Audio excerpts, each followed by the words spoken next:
Nagbabala ang isang grupo ng mga magsasaka sa posibleng epekto ng pagtaas ng presyo ng bigas sa global market. Sa harap niyan, inaasahan naman na makakatulong ang National Rice Program para kahit papaano ay maibsan ang pasanin ni Juan. Ang sentro ng balita mula kay Clazel Pardilla, live.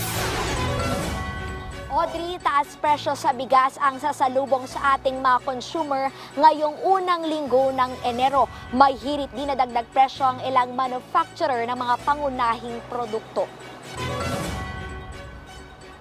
Ayon sa Samahang Industriya ng Agrikultura, posibleng tumaas ng 2 piso ang presyo ng well-milled rice ngayong linggo. Tansya ng grupo, aabot ito sa 54 hanggang 56 pesos kada kilo. Pumalo na kasi ang bentahan ng palay sa 31 pesos and 50 centavos na patuloy o ipinapantay sa patuloy na pagmahalang imported rice sa world market na umaabot na sa 50 pesos ang kapital ng mga importer bunsod ng mataas na demand dahil sa El Nino.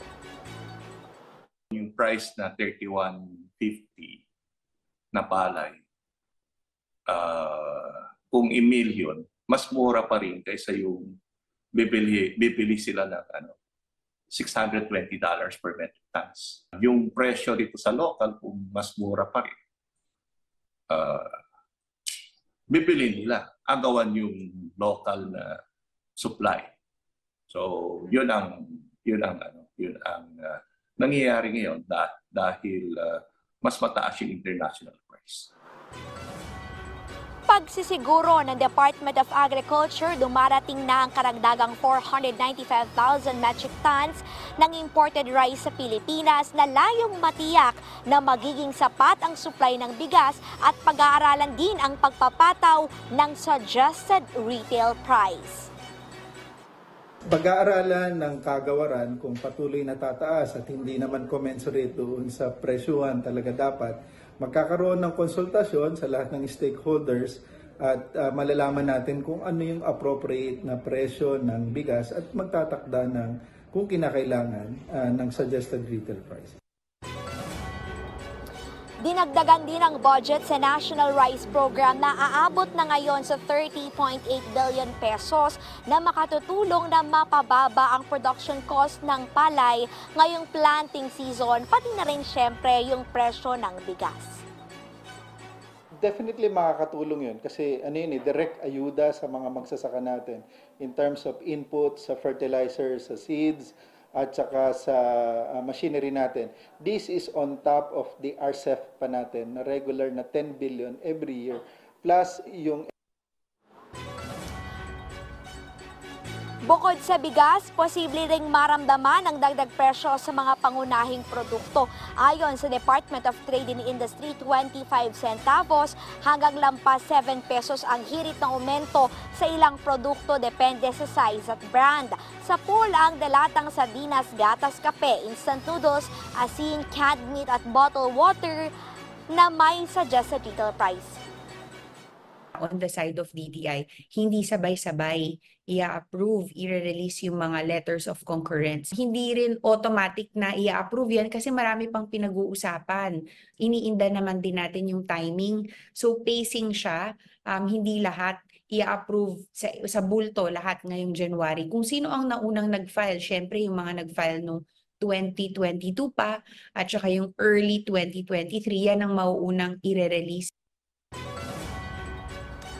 Audrey, tiniyak ng Department of Trade and Industry na pag-aaralan mabuti yung mga hirit na price adjustment at isaalang-alang ang interes ng mga consumer pati na rin ng mga manufacturer. Yan muna ang latest mula rito sa Quezon City. Audrey. Okay, Clazel, sinabi mo nasa piso hanggang 2 piso kada kilo yung posibleng itaas dahil nga sa epekto nitong El Nino. Pero binanggit din na paparating na yung tonne-toneladang inangkat na mga bigas. Nabanggit ba ng Department of Agriculture kung yung pagdating ng mga bigas na yan ay makakatulong o makakaapekto man lamang para mapababa naman ang presyo ng bigas sa merkado? Audrey, sa ngayon nananatiling mataas ang presyo ng bigas sa world market dahil halos lahat ng bansa ay naghahanda doon sa epekto ng El Nino. So nagsa-stockpile sila o nagdadagdag ng inventory. Kaya mahal ang presyo ng bigas na nasa $600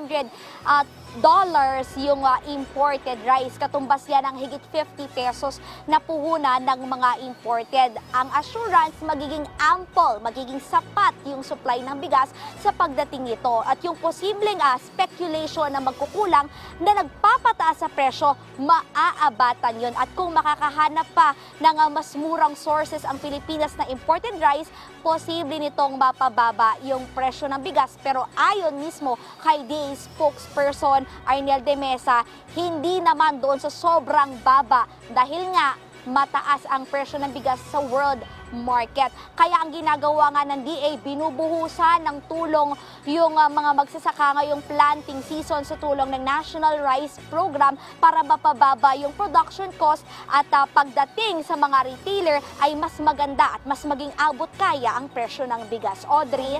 Alright, maraming salamat, Clazel Pardilla.